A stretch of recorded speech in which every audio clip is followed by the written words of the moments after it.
একজন বিক্রেতা 10% লাভ করে একটি জিনিস বিক্রয় করলে বিক্রয় মূল্য 550 টাকা হলে জিনিসটির ক্রয় মূল্য কত? তো এই ধরনের অঙ্ক আমরা খুব সহজেই নির্ণয় করব। আর এর আরও নতুন নতুন অঙ্ক যদি তোমরা শিখতে চাও তাহলে এই চ্যানেলটিকে সাবস্ক্রাইব করে রাখো। তো উত্তরটা আমরা ঝটপট করে বের করে ফেলি। মনে করি জিনিসটির ক্রয় মূল্য এক্স,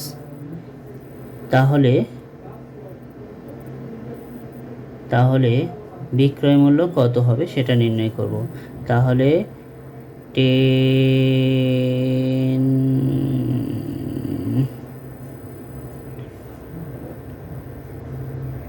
এত, তাহলে এটাকে আমরা নির্ণয় করে ফেলি।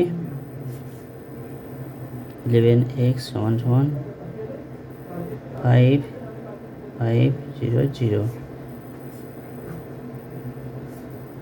x = 500, এত ক্রয় মূল্য হবে। এটাই হবে কারেক্ট অ্যান্সার।